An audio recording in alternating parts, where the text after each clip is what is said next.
Order! Order. Before we start today's business, I want to note that today is Holocaust Memorial Day.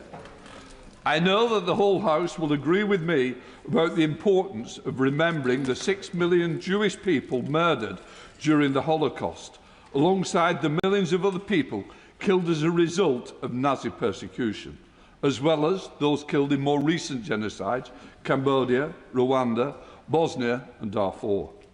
Members will have an opportunity to make further contributions during the debate on Thursday. For now, I know that colleagues will want to join me in thanking the Holocaust Memorial Trust for the important work it does. We now come to questions of the Chancellor Exchequer. Chris Godwin. Number one, Mr. Speaker. Minister. Thank you, Mr. Speaker. Innovation is a key driver of long-term economic growth, higher productivity and indeed improved living standards. That's why this government is investing more in R&D and why we're committed to maintaining the generosity of R&D tax reliefs. We do remain open to new and innovative debt instruments and review options regularly, but clearly new instruments need to meet a range of criteria, including value for money.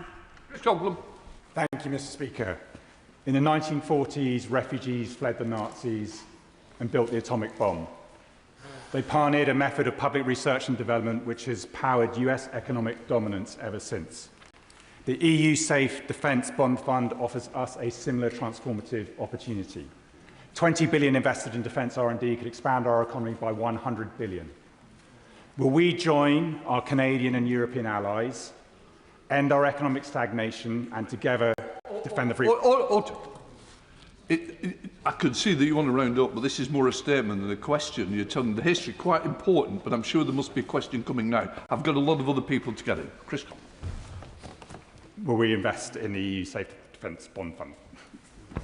Minister. Mr. Speaker, I'm grateful to the honourable member for his question. Indeed, it's an issue that he and I have discussed previously, and we are due to meet to discuss it later this month, and I'm very much looking forward to that discussion. Thank you, Mr. Speaker. Merseycare NHS Trust has plans for a mental health research and development facility at McGill Health Park in my constituency. It would be world leading. Would the Minister meet with me to discuss how the Treasury might support investing in such an important research and development project, not least as it is fundamental to the Government's plans for improving healthcare? Mr. Speaker, my honourable friend raises an important point, and of course this government is investing an extra £29 billion in our National Health Service. I would of course be happy to meet with him to discuss it further. Justin Sullivan. Mr. Speaker, question number 2. Chancellor. Thank you, Mr. Speaker. I'm very sorry to see your leg in such a way. With permission, Mr. Speaker, I would like to answer the question together, this question together with questions 6 and 13. We are committed to driving growth everywhere. The budget ensured that Scottish public services are fairly funded, with an extra £820 million for the Scottish Government through the Barnett formula, on top of a record settlement in June this year. We're also investing in transport for city regions and £5 billion in deprived neighbourhoods through the Pride in Place programme, with some of that money going to Scotland. Thank you, Mr. Speaker. I welcome the fantastic news that Edinburgh and South East Scotland will receive £37.8 million from the new Local Growth Fund supporting infrastructure, business support and skills development. However, I hear consistently from businesses that they struggle to recruit people with the skill sets needed to grow their operations and fuel economic growth. So can the Chancellor set out how this investment will reach beyond the cities to tackle the acute skills shortages in my constituency of Bathgate and Linlithgow?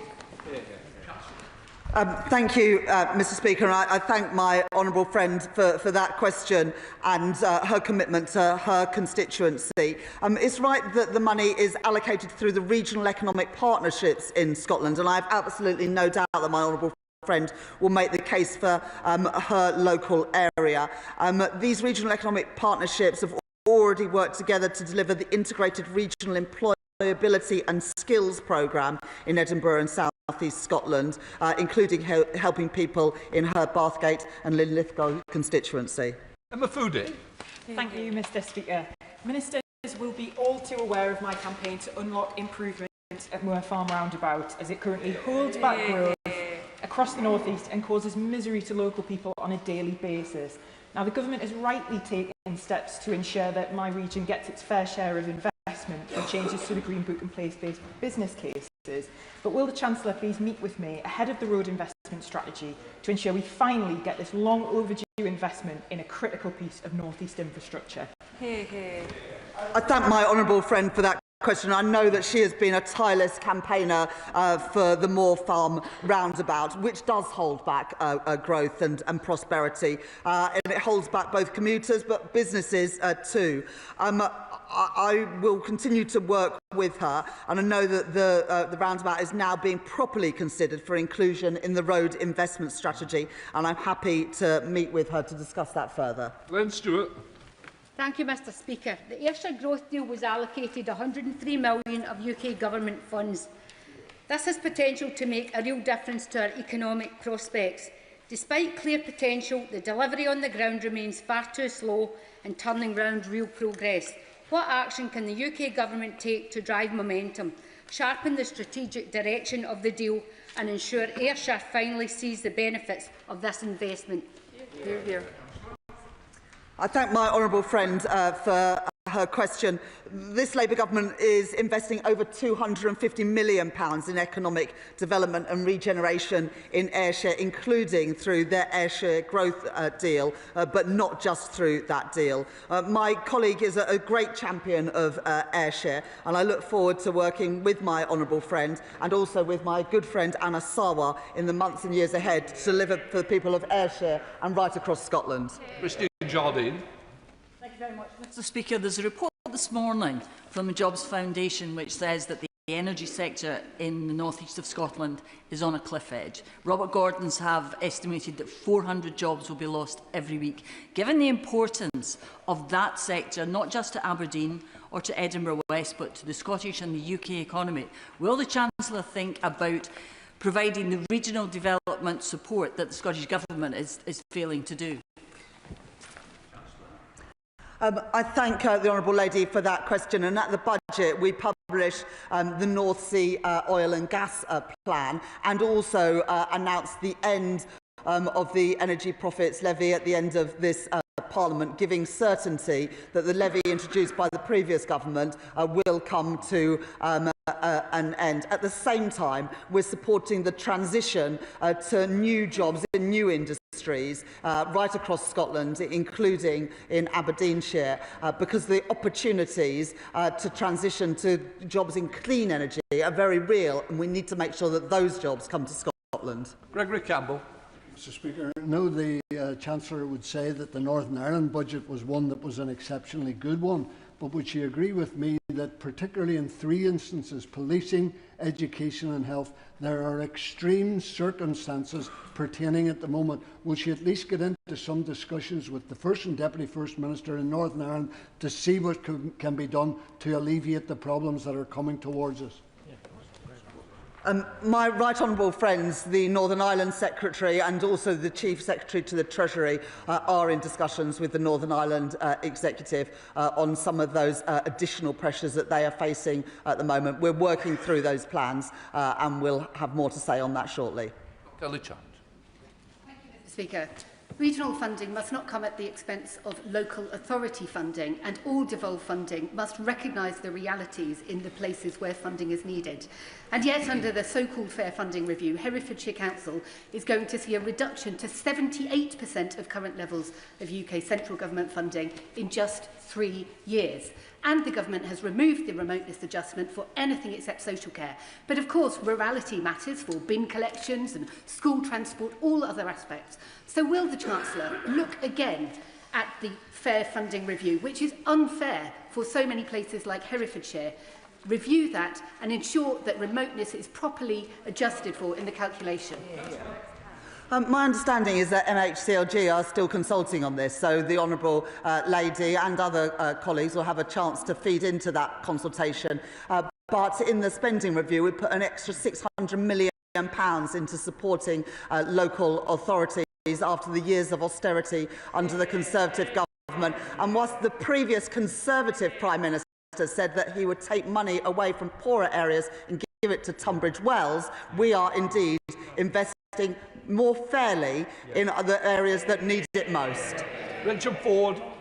Question number 3, please, Mr. Speaker. Minister. With permission, Mr. Speaker, I should like to answer this question together with number 4, 9, 10, 14 and 16. There have been a number of questions on this topic, Mr. Speaker, and I'm sure there'll be more later today, as I will be making a statement to the House this afternoon on a package of support in relation to business rates, with a particular focus on pubs. As previously announced, Mr. Speaker, we're introducing a support package worth £4.3 billion to support ratepayers seeing increases in their business rate bills. Ford. Thank you, Mr. Speaker. Joanna Watson runs hotels in Sidmouth, the Elizabeth Hotel and the Kingswood Hotel, and she is essentially facing a 20% rise in her business rate costs. Joanna's bills don't reflect what she actually earns. They stay high all year round, even though there are months like these in winter when income completely collapses. The government legislated for a 20p reduction in the business rates multiplier for hospitality, and that created an expectation that it would be used. And I hear the Minister saying he will make a statement this afternoon. Will he also consider the plight of hotels, such as those in Sidmouth? Yeah. We have considered the challenges that hospitality businesses and businesses on our high streets have faced, Mr. Speaker. That's why we put in place the £4.3 billion of support at the budget. But we do recognise that there are concerns as to how hotels are valued for business rates, and that will be one of the items that I'll be talking about in the statement later today. Paula Barker. Thank you, Mr. Speaker, and a very speedy recovery for you and your leg. I recently visited the wonderful Aura salon in my constituency and spoke to the owners, Victoria and Janice, who have owned the business for 24 years and are the hub of their local community. They've invested and trained numerous young hairstylists and now find that their business rates and VAT is crippling them, meaning they can no longer take on apprenticeships. Victoria and Janet told me that the VAT rate they pay is unbalanced compared to other sectors that claim back VAT. Can the Chancellor please advise what can be done to help salons like Aura and others who are part of our Save Our Salons campaign? And is there any plans for an affordable apprentice scheme in the hairdressing sector? I thank my honourable friend for the work that she is doing to champion salons and the beauty industry in her constituency and elsewhere. She raises the issue of VAT, and she will know that VAT is a broad-based tax, and in fact it's our third largest revenue raiser, raising £180 billion last year, and that's vital revenue that pays for our public services. There are, of course, lots of issues in relation to VAT and the differential treatment depending on how salons decide to set themselves up and pay their employees. These are important issues, and of course, in the usual way, we will consider tax changes in the run-up to future budgets. Sir John Whittingham. Number 9. We're linked. Can I ask the Minister, I recently visited the Ship Inn in Burnham-on-Crouch, which has a few hotel rooms, as well as Peabury's, a tea shop in the High Street. Both are looking at existential threats as a result of business rates. So can he say whether the package he is going to be announcing later is going to benefit them as well? To the honourable member, I would say that I don't think Mr. Speaker would like me to preempt the package and the announcements that will be made later today, what is or isn't in it. But the honourable member has given me the opportunity to reiterate the fact that at the budget, for the first time, we have implemented differential rates of tax, differential multipliers, meaning that the smallest high street businesses now pay meaning that the largest businesses now pay 33% more than the smallest high street businesses in terms of their tax rate. That is a big differential that wasn't there before and that now is because of the big reforms that we made at the budget. Thank you, Mr Speaker. In my Oxfordshire constituency of Didcot and Wantage, pubs including the Fox Inn in Denchworth, the White Hart in Harwell and the Fox and Hounds in Uffington are vital to their village communities, yet they face significant business rate increases from April. Now, given that the Chief Executive of the Valuation Office Agency told the Treasury Select Committee that ahead of the budget, the VOA warned that over 5,000 pubs will see their business rates double, can the Minister tell the House why they decided to press on and create such uncertainty for our hospitality sector in the budget? Mr Speaker, the government will have more to say a bit later today when it comes to pubs and the support that this government can provide for them. I would say, though, that because we knew that the revaluations were being implemented from the 1st of April, that's precisely why we came forward with a significant package of support for all businesses across the economy, and we introduced some significant reforms to lower the multipliers for businesses like the pubs that he mentions in his constituency. Abdusam Mohammed. Thank you, Mr Speaker. In Sheffield Central, businesses continue to face disproportionately higher pressures, with ever-increasing running costs that are stacking up and a drop in footfall. Businesses like the Gamers Guide Cafe and the Durham Rainbow Pub tell me that they need much more to be able to survive the dip in foot traffic. So can the Minister set out how he is reducing pressures on high street cafes and pubs, and will he consider targeted relief to ensure viability for the hospitality businesses? I thank my honourable friend for her question and for the representation she provides for her businesses and constituents in Sheffield. One of the important things to note about the business rate system is that there are many, many businesses on our high streets, many smaller businesses, who pay no business rates at all. 1 in 3 businesses continue to benefit from small business rates relieved, and an additional 85,000 benefit from reduced bills as this tapers. And one thing that we announced at the budget, I think will be really helpful for small and independent businesses, is that we've announced an additional 2 years of small business rates relief for those that are expanding into a second property to support them to be able to grow and to expand. Thank you, Mr Speaker. Chelmsford has a vibrant nighttime economy. Just last Sunday, I spent the evening at a fabulous local music venue called Hotbox, right in the heart of my constituency. Venues such as Hotbox represent important cultural and social spaces for smaller cities like mine, but many are now at risk due to government recent changes to the business rate system. New analysis puts the average increase in the hospitality business rates bill in Chelmsford at nearly £23,000 over 3 years. For many, that's impossible to absorb. Another family-run business in Chelmsford that's been going for 25 years will see their monthly rates more than double from April. They've said they will simply have to close their doors if this goes ahead, resulting in 40 people losing their jobs. So will the government implement the 20p discount it has already legislated for and let all businesses in retail, leisure and hospitality get the support they need? I have got the idea, Mr Speaker, and the key thing to note here, Mr Speaker, is that there is a significant difference between the change in the rateable value and the change in the business rates. This year, we have stepped in to cap the increases for bills at £800 for those coming into the system for the first time, or for most high street businesses, the increase will be 15%. The very largest will see increases of 30%. Mr Speaker, that's the steps we have taken. When the Liberal Democrats were in government, they chose to increase VAT on businesses up and down the country. That's from West. Very much, Mr Speaker, and could I wish you a speedy recovery. Could the Minister say something about music recording studios, the church recording studio where Annie Lennox recorded Sweet Dreams Are Made of This? Could he give me a sweet dream this evening and tell me that my music recording studio is going to be fine?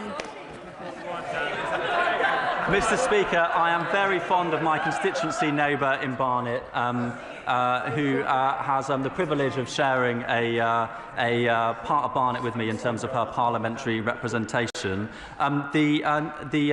There will be news this afternoon, Mr. I'm just trying to find my words, Mr Speaker.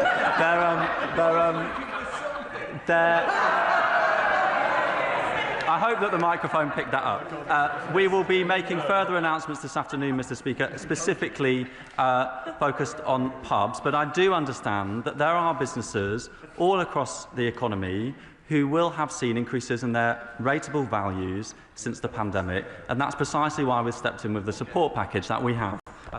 Well, Here's another one. What assessment has the Minister made on the impact of of high street, the really small independent bookshops. This is the year of reading. We want them to stay open, not close. I thank my honourable friend for her question. The really small bookshops up and down the country, many of them will not be paying any business rates at all because they will be in receipt of small business rates relief. Of course, there will be some in some parts of the country that will have seen either their rateable values increase or because of the government's decision to slowly wind down the temporary pandemic support that will see an increase in their bills. But we're capping those increases this year and in subsequent years in order that that transition can be manageable for those businesses, because of course we want to support bookshops on our high streets. They are incredibly important, along with all the other high street retailers, Mr Speaker, up and down the country. James Wilde, Shadow Minister. Thank you very much, Mr Speaker. The Chancellor promised hospitality firms she would lower their taxes, but her business rate raid is hammering every town, village, city and high street. And this is not just an attack on pubs, it's hotels, cafes, music venues and many more that are being hit. It's 2 months since the budget caused huge worry for these businesses, and we await details of this latest U-turn. But the key question is, does the Chancellor get it? Does she get that it's not just pubs, it's hospitality, leisure and retail businesses that need support because of her terrible choices? Mr Speaker, members opposite do not get it, because when they were in government, they set out plans, Mr Speaker, to remove the temporary pandemic rates relief overnight in 2025. That would have been an increase in business rate bills overnight for businesses on the high street of 300%. We have taken a different and fairer and more proportional approach, phasing out the pandemic relief over a slower time period and extending it into this year too. Daisy Cooper, Liberal Democrat spokesperson. Thank you, Mr Speaker, and wishing you a speedy recovery. We know that pubs have been badly hit by these business rates changes, but it's businesses right across retail, hospitality and leisure that have made investment decisions and hiring decisions based on the expectation raised by this government that they would get a full 20p discount on their business rate multiplier. Mr Speaker, it is these businesses, music venues, restaurants, soft play centres, hotels that are the high street shops that communities most love. Do ministers accept that anything less than the full 20p discount for retail, hospitality and leisure will leave the 3 to 5 year business plans of these high street businesses in total disarray? Mr Speaker, we announced a 5p reduction in the multiplier on top of the 7p or thereabouts reduction that was taking place as a result of the revaluation more broadly. And, Mr Speaker, that's a £900 million transfer of underlying rates liability away from the smallest high street businesses towards the online giants and the largest properties. When the Liberal Democrats had the chance, when the Conservatives had the chance, they kept the tax rates the same. We have introduced significant reform. We started the work of that reform at the budget, and of course we will continue conversations in the months ahead. Thank you, Mr Speaker. I'm afraid that businesses up and down the country know that the government raised their expectations and then dashed them. But this whole sorry saga has been an absolute shambles, and the question remains, why was it that ministers were so blindsided when the VOA has confirmed that they were providing data drops over a period of 12 months? Will ministers use the opportunity in 90 minutes or so to answer all of the questions that opposition MPs have asked to explain what they knew and when? Yes, happily. Joe White. Question number 5, Mr Speaker. Minister. Mr Speaker, the government provides a wide range of loan support for SMEs through the British Business Bank. This includes the Start-up Loans Programme and the Growth Guarantee Scheme, the latter of which recently supported over 4,000 businesses and over 65,000 jobs right across the country. Joe White. Thank you, Mr Speaker. I recently met Matthew Pendleton, who owns Appetizer Dog Treats, a high-quality dog treat company, a company that grew legs because processed dog food made his pet dog violently ill. Matthew now needs the finances so that he can continue to expand, employ more staff and get Appetizer on the national pet food map. I want to see businesses like this succeed in my area, and Matthew's small ask is, will the government step in with the offer of an underwritten loan? Mr Speaker, I'm very grateful to my honourable friend for her question. She is, of course, a tireless champion of businesses in Bassett Law, and I wish her a happy birthday for yesterday as well, Mr Speaker. The recent spending review, the government extended the Growth Guarantee scheme, enabling £5 billion worth of loans over the next 4 years. This will support businesses like those my honourable friend mentions, and I'd be more than happy to meet with her to talk about how her constituent might further access this support. Thank you, Mr Speaker. First, of-a-kind technologies like drift energy in Bath face serious investment challenges and difficulties accessing grant funding under any government department. Drift are groundbreaking renewable energy innovators that could rapidly scale and contribute to the UK's energy independence. What is the government doing to ensure that especially first-in-kind technologies receive the support they need here in the UK rather than being forced to go abroad? Mr Speaker, I'm grateful to the honourable member for her question. As she may well know, at the spending review we increased the financial capacity of the British Business Bank to £25.6 billion, and there are a number of ways in which the British Business Bank will support those like the company that she refers to. David McKelly, Chair of the Select Committee. Thank you, Mr Speaker. As well as the British Business Bank, the National Wealth Fund is a crucial part of where taxpayers' money is important for investment, and I welcome the Government's response to the Select Committee's report on this issue. But could the Minister give some indication about when the National Wealth Fund will have the ability to borrow from private markets in order to increase its independence, funding for infrastructure and get the taxpayer off the hook? Mr Speaker, I'm grateful to the right honourable member for her question. It's absolutely right that we have increased the amount of funding going into the National Wealth Fund. My understanding is we haven't set a date as to the specific question that she refers to, but I'm more than happy to write to her with further information to the extent it exists. Tim Farron. Mr Speaker, has the Minister done an assessment of what proportion of funds given out through grant funding through the British Business Bank are going to the smallest of businesses? 1 in 4 people in the workforce in my constituency work for themselves. And I wonder to what extent she is working to ensure that smaller businesses, those employing 10 people and fewer, which is the very bedrock of our economy in the Lakes and the Dales in Cumbria, even know about the availability of these loans and can be talked through the difficult process of applying and receiving it so we can invest in rural communities like ours, where, as I say, so many of those people in the workforce are working either for themselves or for a very small business indeed. Mr Speaker, the Government's policies vis-à-vis businesses as a whole support businesses like the ones that the honourable member refers to in a whole range of ways. But as to specifically businesses in his area, I can tell him that the Growth Guarantee Scheme, in relation to the businesses that it supported recently, 80% of that deployment was outside London. Lord Murphy. Question number 7, Mr Speaker. Minister.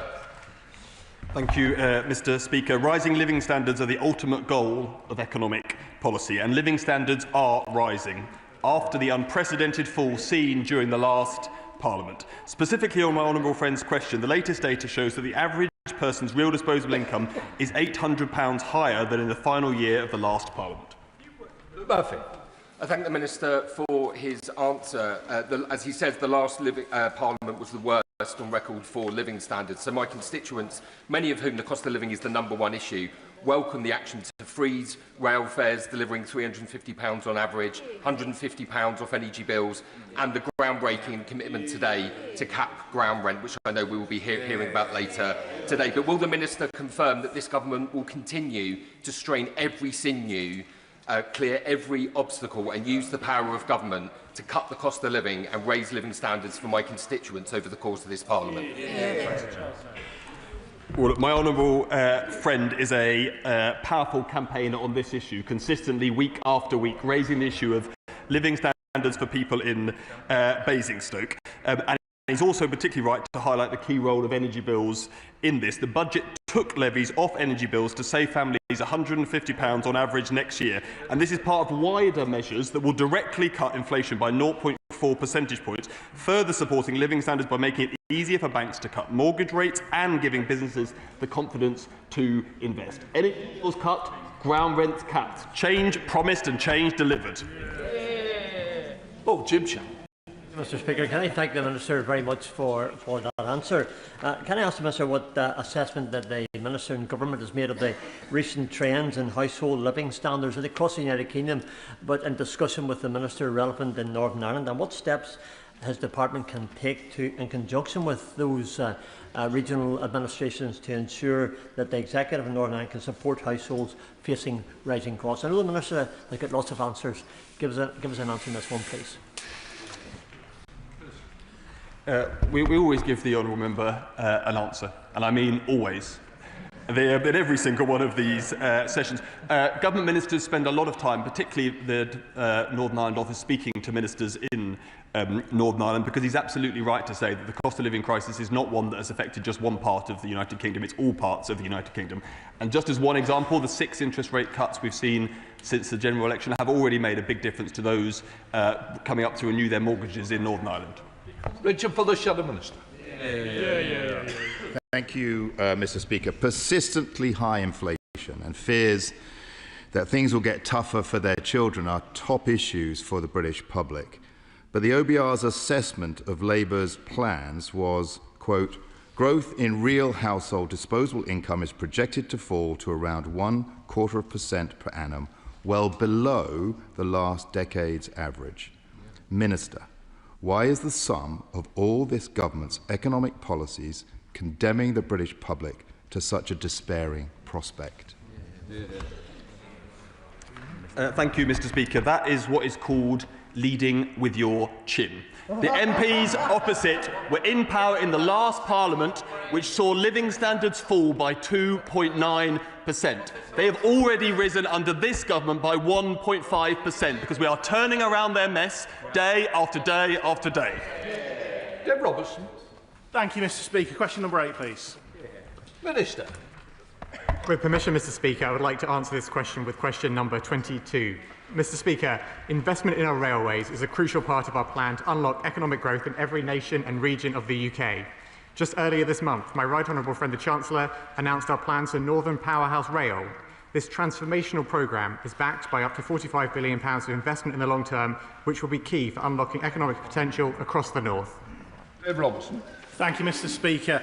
People across Lichfield, Burntwood and the villages are delighted that this government has funded the Midlands Rail Hub project, meaning a doubling of the number of trains from Lichfield to Birmingham every hour. Ministers could go even further, though, by investigating the reopening of the Derby-Burton-Lichfield line, including a stop at in Olry for the National Memorial Arboretum. Despite warm words from my predecessor, no business case exists for this. So can the Minister confirm that this Labour government is not done investing in transport in the Midlands, and will he look again at the Derby-Burton-Lichfield line? Well, I thank my honourable friend for highlighting the value of the Midlands Rail Hub, which we invested in at the spending review. And of course, we are determined to invest more in transport in the Midlands. And indeed, at the spending review, the government committed to investing £4.4 billion there through Transport for City Regions. My honourable friend is a great advocate for services that will benefit his constituents, and I will ask the Rail Minister to respond about the specifics of the line that he raises. Alice Mandel. Thank you very much, Mr. Speaker. I welcome the investment this government has made in rail, including East-West Rail, but there are still several projects that would hugely benefit passengers and the local economy in the east. Those include upgrading the Trouse Swing Bridge near Norwich and, of course, Ely and Hawley junctions. So would the Chief Secretary meet with me and other colleagues from the east of England to discuss how we can advance these key infrastructure projects for the east of England? Well, I thank my honourable friend for her question. And of course, East-West Rail is a transformational project, Mr. Speaker, that will unlock economic growth and housing. Just yesterday, I was very glad to host a representative from East-West Rail at an infrastructure roundtable at the Treasury with my right honourable friend, the Secretary of State for Housing, Communities and Local Government. My honourable friend is another powerful advocate for her local area, and I will happily discuss this with rail ministerial colleagues and get back to her. John Glenn. Thank you, Mr. Speaker. Last week, I met with Lawrence Bowman, the Chief Executive of SWR, and I'm keen to make sure that all the government's changes take positive effect in Salisbury and South Wiltshire, so that track signal and stock can be improved. Will the Minister make sure that there is a suitable reference board along the commuting line up into Waterloo, so that when his business plan is delivered, there won't be any delays when he has to interact with local authorities, a concern that he raised with me last week. Well, I thank the right honourable gentleman for raising the concerns of the services affecting his constituents, and I can assure him I'll look into these and get back to him. In room. Thank you, Mr. Speaker. The Tarka line in North Devon has seen a massive increase in footfall. However, the line is often closed because of the lack of infrastructure upkeep. Will the Minister meet with me to discuss various funding opportunities, because it's a rural line and it's very, very vital for those students to get into Exeter and for people in those job opportunities, which I know the government are all about job growth. Very good. Mr. Speaker, the honourable gentleman is absolutely right. We are all about job growth, and I fear I'm going to be quite busy after this set of questions in taking up projects from different constituencies. But that's absolutely right, because all of us want to make sure that we've got better investment, particularly in transport infrastructure for our constituents. So I can assure the honourable gentleman I'll look into this and get back in touch with him. Senator James. Question number 11, Mr. Speaker. Minister. With permission, Mr. Speaker, I'd like to answer this question together with question 22.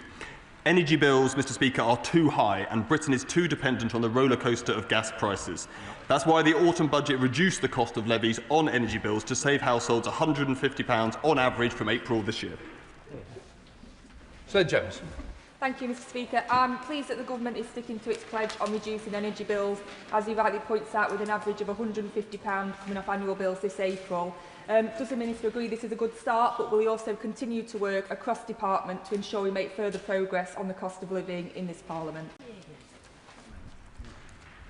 My honourable friend is absolutely right. People do need to see inflation come down, and that is what the OBR and the Bank of England forecast to happen.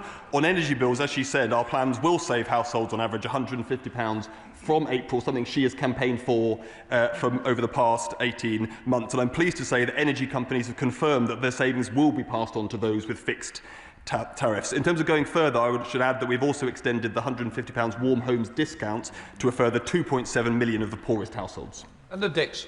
Thank you, Mr. Speaker, and I very warmly welcome the Chancellor's announcement at the budget to scrap the eco scheme, bringing down energy bills by £150 on average and supporting the some 5,000 households living in fuel poverty in my constituency of Shipley. This disastrous Tory-designed scheme, Eco4, cost £1 billion per year, and yet 98% of the external wall cavity installations were faulty. So can the Minister set out what further action he and the Chancellor are taking to reduce energy bills and to ensure that energy companies put people over profit? Well, my honourable friend is entirely right. The Conservatives didn't just leave Britain dependent on the rollercoaster of gas prices. They left families paying almost £2 billion actually on their bills for their failed energy efficiency eco scheme. The chair of the PAC described its failings as the worst he'd ever seen. This is a fuel poverty scheme that cost 97% of those in fuel poverty more than it saved them, and it damaged thousands of homes. So we are scrapping the eco scheme and we are cutting families' bills. Thank you, Mr. Speaker. A new report by the Prosperity Institute is highly critical of the government's net zero policies and its adverse impact on the broader economy. My constituents' fuel bills continue to soar because of the government's reluctance to use more traditional sources of fuel. Will the Minister commit to raising this with the Energy Secretary because such ideological-driven policies are having an adverse impact on my constituents' bills? Thank you, Mr. Speaker. Look, energy bills are too high because the Tory party left us dependent on the rollercoaster of gas prices. Wholesale gas prices today remain more than double what they were at the start of 2020. If the party opposite think that is some kind of advert for staying on gas forever, they're living in cloud cuckoo land. Well, go on there, Shadow Minister. Thank you very much, Mr. Speaker. Now, we've already heard this morning that businesses are suffering hard from business rates going up and from national insurance contributions going up. But on top of that, according to the Office of National Statistics, the energy bills of non-energy intensive industries such as hospitality and retail have increased under this government by up to 10% in the last year. Now, on this side of the House, we're proposing our cheap power plan, and that would save energy bills on small businesses by up to £5,000 a year. What's the Minister doing to try to help small businesses with their energy bills?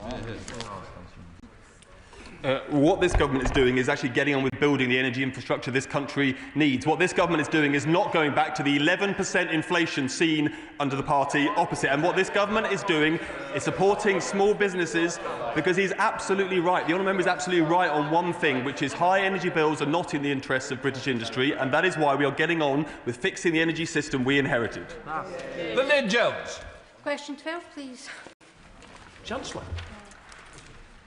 Thank you, Mr. Speaker. This government is absolutely determined to get back all of the money lost through COVID, fraud and corruption. That is why I appointed the COVID Corruption Commissioner when I became Chancellor, and I can report that we have already brought in £400 million that the previous government gave up on. Lynn Jones. Thank you, Mr. Speaker. This government has recouped £400 million in COVID fraud and error, with HMRC recovering a massive £1.3 billion, as well as aggressively pursuing the firm linked to Baroness Moan PPE MedPro. Does my right honourable friend agree that this government's relentless recovery action demonstrate that it's only under Labour that this money is recovered from fraudsters to do what it should, and that's to fund our public services? Sadly, I can't comment on any individual case, but I am absolutely determined to get that money back, because that money belongs in our schools and our hospitals and our public services, not in the pockets of Tory friends and donors. Alison Taylor. Question number 17, Mr. Speaker, please. Oh, brilliant. Well done, thank you. Mr. Speaker, it's definitely right to say that the FTSE 100 performed strongly in 2025, during which it rose faster than key benchmark US and European stock markets, and it hit 10,000 points as we entered the new year. The UK, Mr. Speaker, is one of the world's leading global financial hubs, and this government is committed to the sector's enduring leadership. Alison Taylor. Does the Minister agree with me that cutting paperwork and speeding access to capital will provide a valuable boost to companies looking to list their shares on the London Stock Exchange? Is she hearing that from companies she is meeting with? Because that's what I've been hearing while I've been out engaging with business in Scotland. Mr. Speaker, I can confirm I am indeed hearing that, and last week's introduction of the new prospectus rules will mean faster execution, reduced complexity and a simplified route to capital raising. And together with the 3-year UK listing relief announced at budget, these initiatives will make the UK the most attractive destination for companies to start, scale, list and stay. I'll look back. Thank you, Mr. Speaker. Thank you, Mr. Speaker. Just one pure technology company is now listed on the FTSE 100. And budget measures such as cutting VCT tax relief will discourage companies from listing on the UK exchanges. Why is the government driving away growth and investment? Mr. Speaker, the entrepreneurship package within the budget was incredibly important, and the aim of that package, which includes the UK listing relief, the 3-year stamp duty holiday that I referred to, is designed to make the UK the best place to start, scale and list a company. Mr. Margolin. Thank you very much, Mr. Speaker. Now, the Chancellor has been very proud that the UK FTSE 100 index has passed through the £10,000 barrier, citing that this is an endorsement of her policies. But does she not realise that this still leaves the FTSE 100 index on lower valuations than comparable markets, and that in any event, over 80% of the earnings of the FTSE 100 index are generated outside the UK? Is it not clear that the FTSE 100 performance is despite this government's policies, not because of them?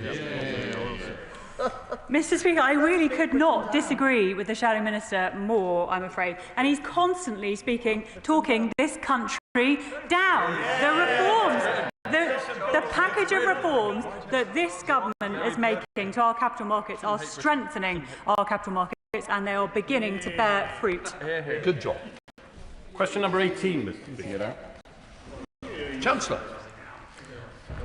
Thank you, Mr. Speaker. While the Bank of England has overall responsibility for returning inflation to target, this government are taking the action that we can. £150 of energy bills from April this year, freezing prescription charges for the second year in a row, and freezing rail fares for the first time in 30 years. As a result, the OBR forecast that inflation will be 0.4 percentage points lower in 2026-27 than it otherwise would have been. Good job. Thank you, Mr. Speaker. Thank the Chancellor for that answer. On Friday, I visited Primark in Staines, in my Spelthorne constituency, where the team, led by Luke, are doing a fantastic job in creating a vibrant retail experience. However, the British Retail Consortium have said that the Chancellor's jobs tax is actually pushing up prices and raising the cost of living. That same British Retail Consortium is also saying that the Employment Rights Bill will also be inflationary. So when did the Chancellor stop listening to business? Well, I was at Primark just ahead of the budget, where we announced that we were going to take action on low-value imports, something welcomed by Primark and also many other retailers who are undercut by foreign importers who are not paying customs duty on what they bring into the country. So far from working against business, we are working in conjunction with business to grow our economy. Our economy exceeded expectations for growth last year, and I'm confident we will do the same this year too. Thank you, Mr. Speaker. The Conservatives may want to talk down Britain, but Bournemouth is building again. A £350 million expansion at JP Morgan Chase following the Chancellor's visit, £100 million by AFC Bournemouth, a £50 million airport upgrade, £26 million on Bournemouth and Poole College, £500 million on Royal Bournemouth Hospital development, and new land at Wessex Fields to build key worker housing and medical research. Will the Chancellor continue to prioritise stability and bringing down costs and the free trade that we need in our world so that we can continue to protect and expand these investments into Bournemouth? Well, I thank my honourable friend for that question. You didn't mention the beautiful Bournemouth Pier that we visited together in August and enjoyed a very nice ice cream. But you mentioned JP Morgan, who have announced record investment into their Bournemouth campus, where they are employing a shed load of apprentices as well to help them to grow their business. And after the budget this year, JP Morgan have announced a new building in Canary Wharf. Well, maybe the opposition front bench don't like apprentices, but this government do, and that is why we are backing them. Topicals. Topical one, Mr. Speaker. Chancellor. Thank you, Mr. Speaker. This government has a plan to grow the economy and reduce the cost of living. The plan is the right one for Britain. We are cutting the cost of living, cutting the national debt and creating the conditions for growth in all parts of our country. We've had 6 cuts in interest rates since the general election, reducing typical mortgage costs by £1,200 a year, secured record levels of inward investment and trade deals with countries around the world. The FTSE has hit record highs, and while other countries are increasing barriers to trade, I was in Davos talking to allies about how to reduce them. Our economic plan is the right one to build a stronger and more secure Britain, and I am focused on delivering it. Thank you, Mr. Speaker. Whilst I'm looking forward to the Minister's statement a little later on, I'd like to push him, if I may. I recently visited one of my local pubs, the Masonic Arms on Lark Lane, which is a fantastic venue, and met Guy and Amelia.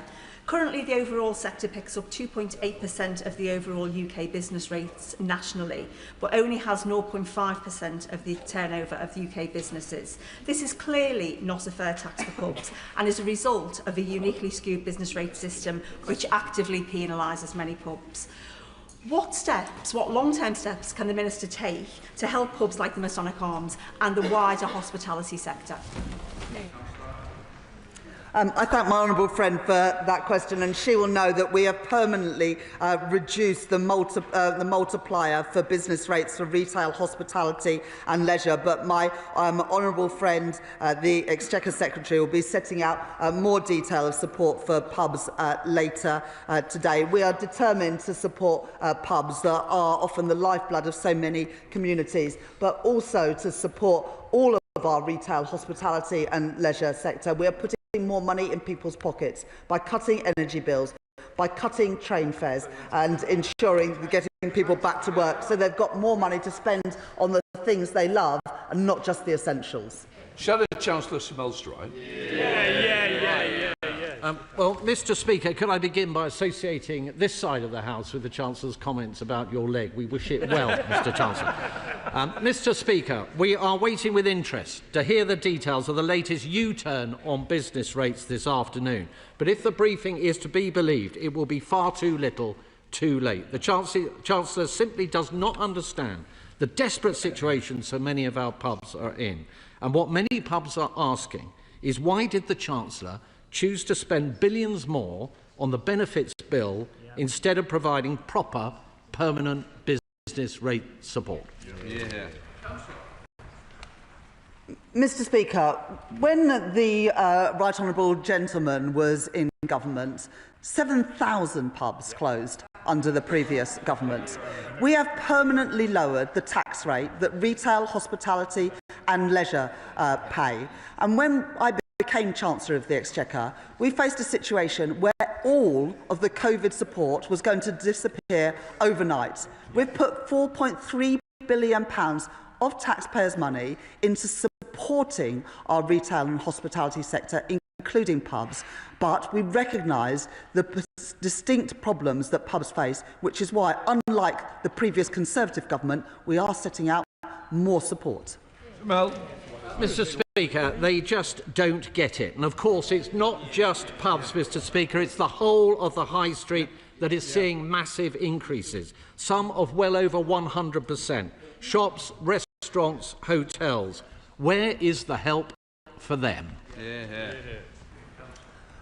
Mr. Speaker, some of the numbers that are bandied around by the Right Honourable Gentleman don't reflect the reality, because they don't reflect this transitional support, the £4.3 billion of support that we've put in to taper those increases in business rates. But I don't think anyone in this House seriously believes that temporary support during the pandemic should continue infinitely. It would not be the right thing, and it would not be affordable for other taxpayers to do that. That's why we are tapering gradually the support with a £4.3 billion support package in the budget and some more targeted support for pubs later today. But I would just remind the Honourable Gentleman that he could have taken action when he was in government. Instead, there was a cliff edge with no support for pubs or indeed any other sector of the economy. Thank you, Mr. Speaker.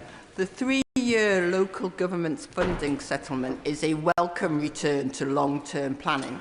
And we see that Newcastle City Council faces a 34% rise in adult social care costs, compared with only a 15% rise in core spending power, taking more and more money away from so many services that my constituents depend upon.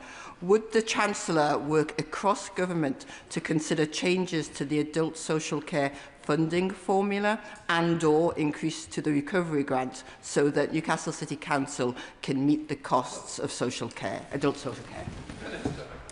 Well, as my honourable friend set out, there are significant challenges in adult social care, and we've already made available an extra £4.6 billion, including funding to start to implement the Fair Pay Agreement. As my honourable friend will probably be aware, Baroness Louise Casey is leading an independent commission to build consensus on reform, and its first phase will report this year with a focus on how to make the most of existing resources.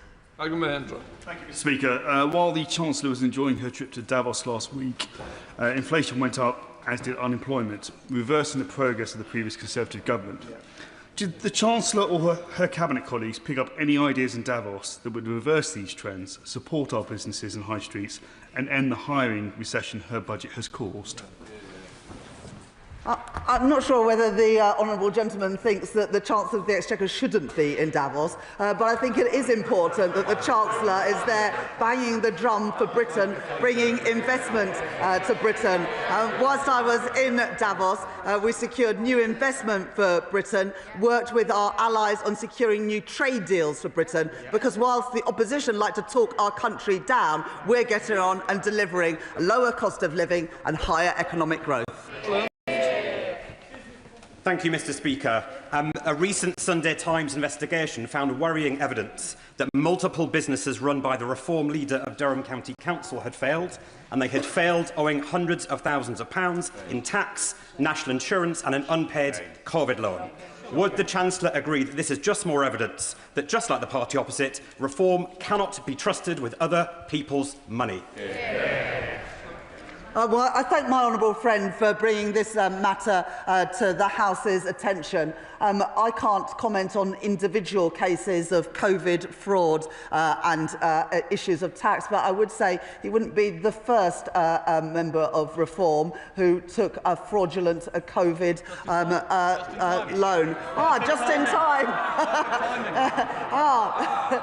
I'm not sure whether he's still the shadow Chancellor or not. Thank you. Manira Wilson. Thank you very much, Mr. Speaker. Given the Chancellor has just confirmed that today's U-turn will only support our hard-pressed local pubs, could I ask her what message she has for independent restaurants and coffee shops like Bones in Twickenham that are struggling to survive, let alone grow? Thank you, Mr. Speaker. Look, when the Liberal Democrats had the chance, what did they do? They put VAT up on hospitality businesses. Here they are, coming up with ideas, Mr. Speaker, without plans to pay for them, wanting to increase borrowing over and over again, rather than make sure we support businesses in a fair and sustainable way over the years to come. Thank you, Mr. Speaker. My constituents are fed up of seeing more and more dodgy bob shops on Hagley Road, Harborne and neighbouring Bearwood High Street. Can the Chancellor say what the government is doing to tackle money laundering and other financial crimes involving dodgy shops blighting our high streets? I couldn't agree more with my honourable friend, and that's why at the budget I announced, on the basis of many representations from colleagues, including my honourable friend, a comprehensive set of measures to crack down on illegal high street activity. We want our high streets to thrive, but these illegal businesses that are selling counterfeit goods and often harbouring more dangerous criminal activity have got to be cracked down on, and that's why we put money into it in the budget. Thank you, Mr. Speaker. Vast swathes of Bridport, Bedminster, Maiden, Newton, Yetminster, Thornford, whole parts of West Dorset are currently underwater. Dorset and Wiltshire Fire Service are doing an amazing job of rescuing residents, whether trapped at home or in cars. Unfortunately, in the long-term funding settlement, Dorset and Wiltshire Fire Service will suffer a £1.2 million shortfall because the Treasury's underlying assumptions are incorrect. Will the Chancellor agree to meet with me so we can show you why this is a problem for them? Well, Mr. Speaker, can I start by thanking the emergency services in the honourable gentleman's constituency for all their work, making sure people are kept safe and they're responding to the challenges people face with flooding. We are determined to support public services across the board, and that is why the decisions my right honourable friend the Chancellor has taken at previous budgets and at the spending review mean that we have sustainable funding for our public services in all parts of our country. Thank you very much, Mr. Speaker. Well, I thank my right honourable friend for bringing us record investment, financial stability and repeated interest rate cuts.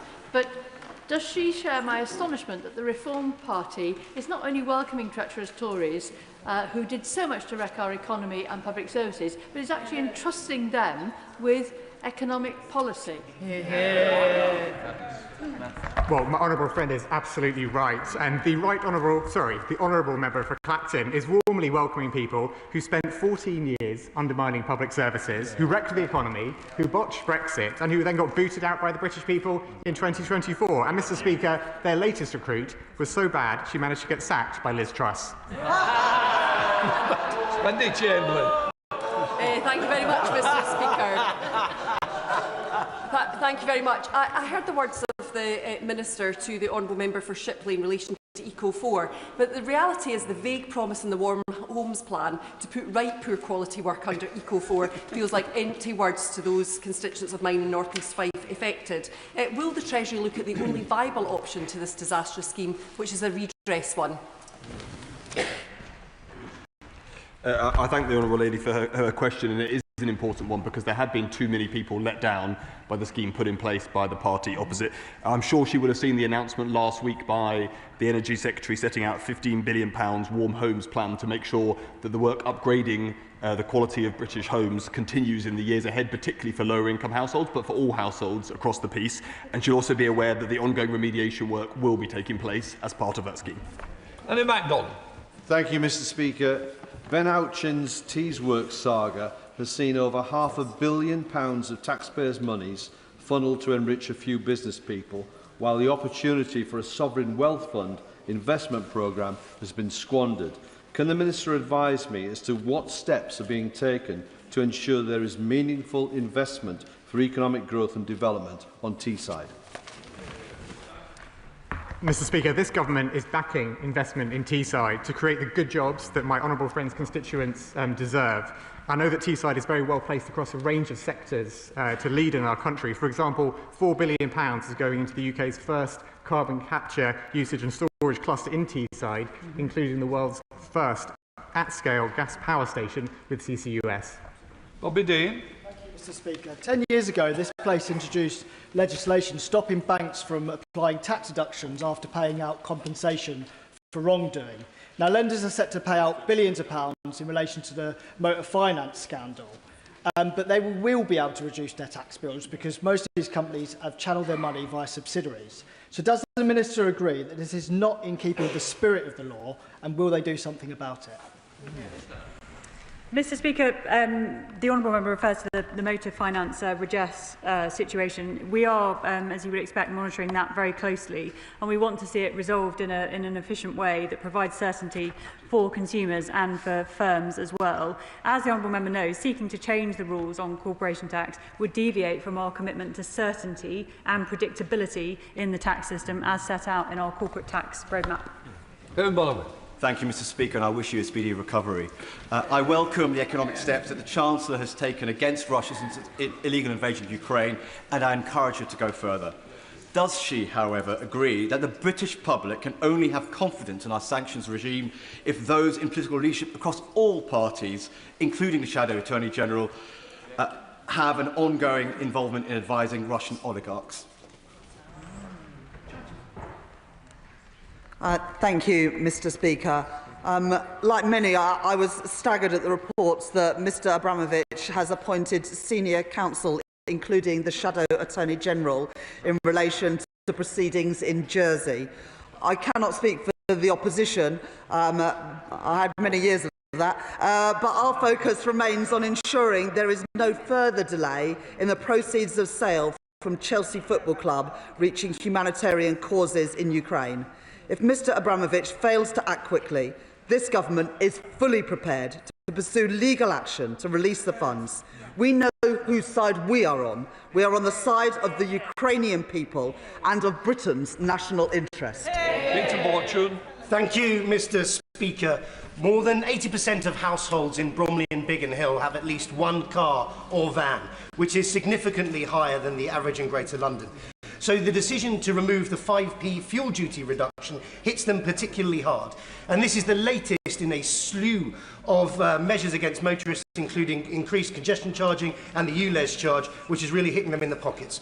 Why does the Labour Party continue to use motorists as a cash cow?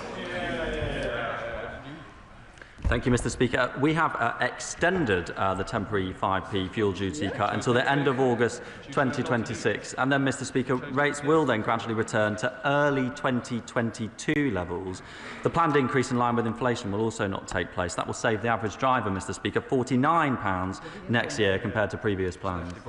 Rachel Maskell. Thank you, Mr. Speaker. While pubs may have a large lobby, we know that it's the independents which power our local economy. In looking through the spreadsheets on business rates for our independent businesses after the relief has been applied, I've got businesses in my city who are going to be seeing an increase up to 93% in their business rates. Can the Minister say what engagement he has had with small independents to ensure that they're safeguarded with the relief that he's about to announce?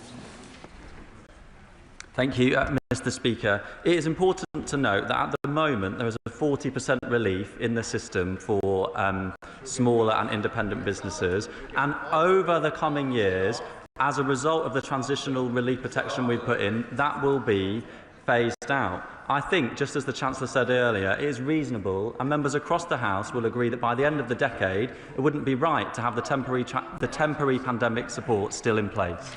Hello. Thank you, Mr. Speaker. I won't challenge you to a corridor race today, but good luck with your leg.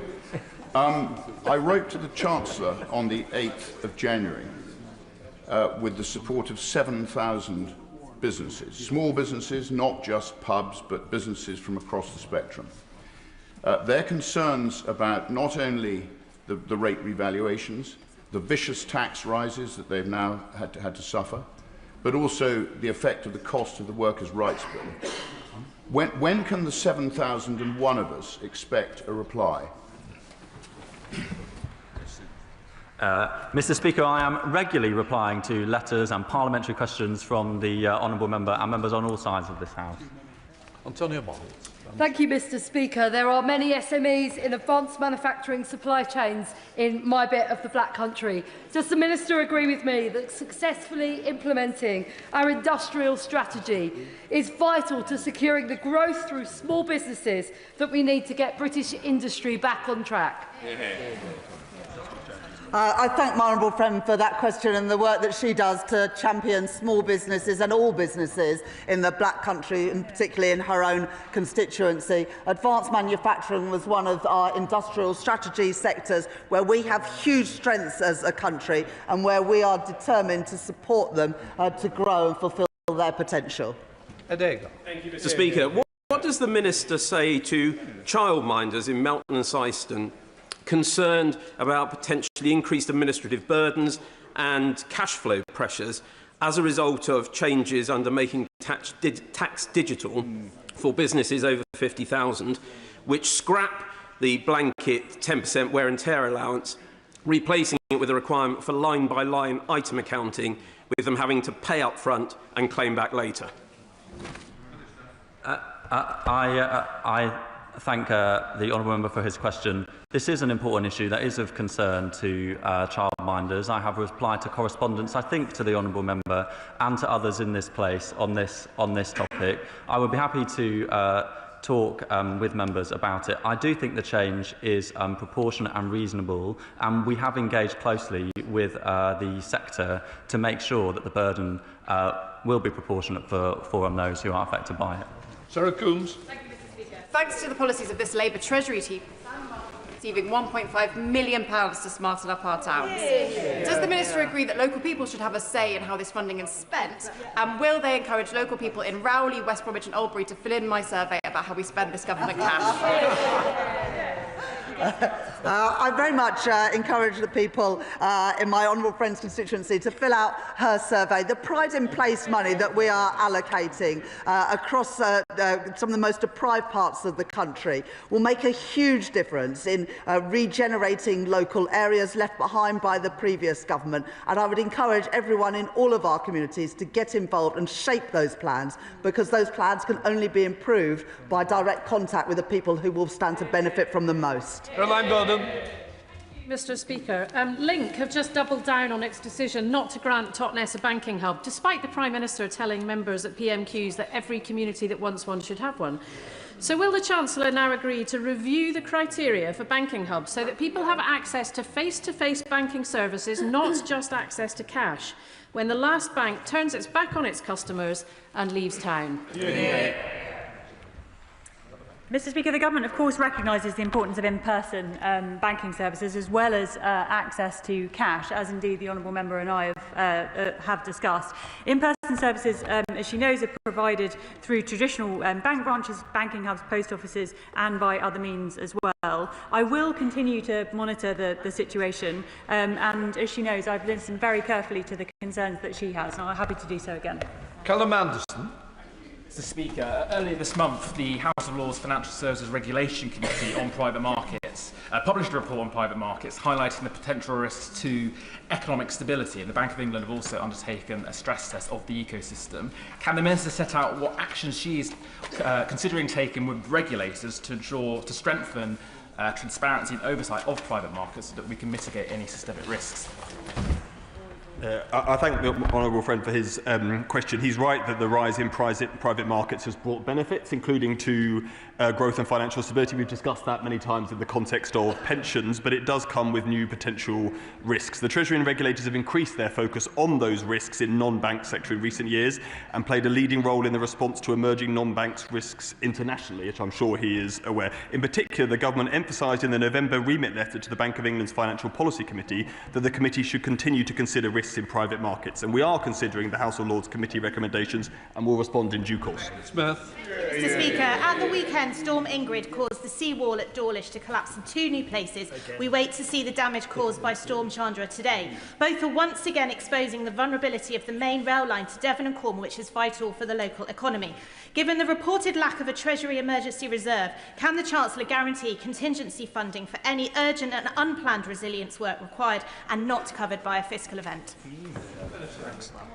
Well, I thank the Honourable Lady for raising the situation in her constituency. And of course, we work with all departments across government have had their budgets set to include contingency, to include known pressures. One of the ways in which we've managed the spending settlements differently from the previous government is that all individual departments must recognise the fact that unexpected pressures will come along. They need to prepare for them and make sure they have robust plans to respond when things occur. Chris Webb.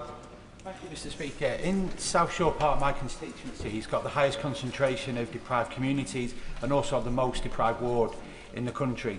We've developed a local people's plan which will work to regenerate the area. So will my right honourable friend, the Chancellor, agree to meet with me to discuss this plan so we can regenerate the most deprived area in this country?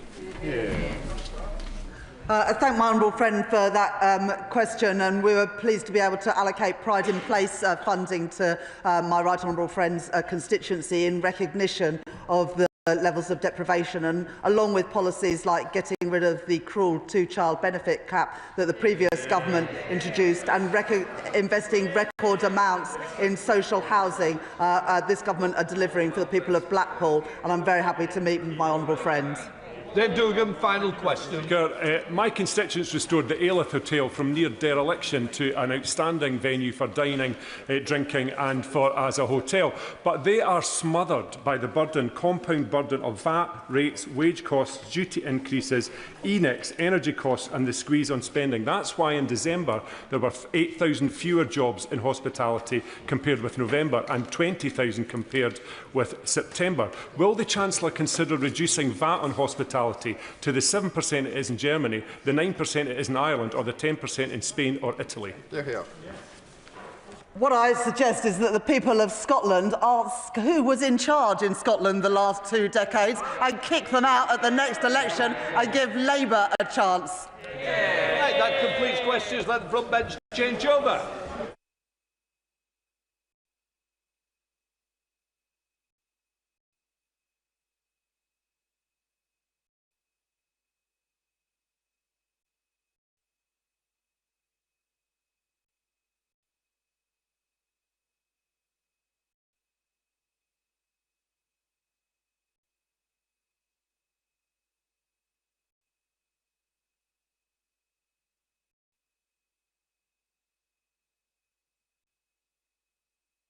Order. Before we come to the statement on common hold and leasehold reform, I once again note for the second day in a row my disappointment about briefings to the media before important announcements are brought to the House.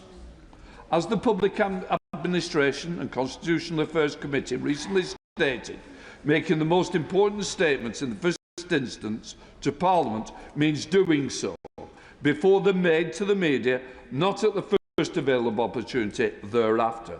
These are the government's own rules in its own ministerial code, and it must do better. I'm defending backbenchers on both sides. They've been elected here to hear it. Sky News and BBC is not the way that we do business. If there are issues of market sensitivity, or indeed any other sensitivities, ministers are welcome to seek advice from my office or the clerks on how the best balance of these sensitivities might legitimate or need to update me before the media. We've got to work together on this. The message is clear. I'm not in charge of the code, the Prime Minister is. He needs to take the code more seriously. We come to the statement. Minister Matthew Penny. Thank you, Mr. Speaker. My department always strives to ensure the House is updated at the earliest possible opportunity, and I note and appreciate fully the points you've made and ensure they're passed on to my ministerial colleagues. With your permission, Mr. Speaker, I'd like to make a statement on the Government's draft Common Hold and Leasehold Reform Bill. We made a clear and unambiguous commitment in our manifesto to act where previous governments had failed and finally bring the feudal leasehold system to an end. We did so on the basis of a firm conviction that it is only by extinguishing fully the historical iniquities on which the present leasehold system rests that we can ensure that the dream of home ownership is made real for millions of households across the country. Today, the Government has published and laid the Common Hold and Leasehold Reform Bill in draft for pre-legislative scrutiny by the Housing, Communities and Local Government Select Committee. This ambitious piece of legislation will modernise property law, deliver a fair and efficient modern housing market, and most importantly, Mr. Speaker, transform the experience of home ownership for millions of leaseholders across the country. The draft bill includes the following key provisions: a new legal framework for common hold to reform and reinvigorate this radical improvement on leasehold ownership, a statutory restriction on new leasehold flats to ensure that in future common hold is the default tenure, a new process for converting to common hold from leasehold to make conversion easier so more homeowners can enjoy this improved form of ownership, the abolition of leasehold forfeiture and its replacement with a fairer system of lease enforcement, the repeal of draconian powers relating to rent charges on freehold estates, and the capping of ground rent for older leases at £250 per year, changing to a peppercorn after 40 years. Let me expand briefly, Mr. Speaker, on each of these core measures, beginning with common hold. As you know, Mr. Speaker, common hold is a modern home ownership structure that is widely used around the world. It is not merely an alternative to leasehold ownership, but a radical improvement on it. At the heart of the common hold model is a simple principle. The people who should own buildings and who should exercise control over their management, shared facilities and related costs are not third-party landlords, but the people who live in the flats within them and who have a direct stake in their upkeep. Common hold ensures that the interests of homeowners are preserved in perpetuity. It transfers decision-making to them so that homeowners have a greater say over how their home is managed and the bills they pay, as well as the flexibility to respond to the changing needs of their building and its residents. Mr. Speaker, for a variety of reasons, common hold failed to establish itself following its introduction in 2004. As a result, there are fewer than 20 common hold developments in existence today, and the 2002 legal framework is hopelessly outdated. The provisions in the draft bill build on the publication of our Common Hold White Paper in March last year, which confirmed the detail of our Common Hold reform programme and responded to the Law Commission's thorough and expert review of Common Hold law. The result is legislation that will reinvigorate Common Hold through the introduction of a comprehensive new legal framework that will enable Common Hold to be used in the widest possible range of settings. To ensure Common Hold becomes the default tenure as our manifesto promised, the draft bill also includes provisions to ban the use of leasehold for new flats. Once enacted, this will ensure that, other than in exceptional circumstances, all flats are provided as common hold. These provisions will work in tandem with the ban on the use of leasehold for new houses contained in the Leasehold and Freehold Reform Act 2024. Alongside the publication of the draft bill today, we're publishing a Moving to Common Hold consultation, seeking input from industry and consumers on precisely how we implement the new ban. The feedback received will ensure we can proceed with a smooth transition to common hold for new developments, while at the same time protecting the supply of new homes and determining whether there is a case for any justified exemptions. The draft bill also includes measures, Mr. Speaker, to make it easier for existing leaseholders to convert their buildings to common hold. The existing law already sets out a process for conversion, but it is one that requires consent from everyone with an interest in the block. This sets an unacceptably high bar and means that common hold is not achievable if even a single unit owner, lender, or the existing freeholder objects. The draft bill will introduce a new process for conversion, one which brings conversion into line with wider enfranchisement processes and will make conversion possible if at least 50% of qualifying leaseholders agree.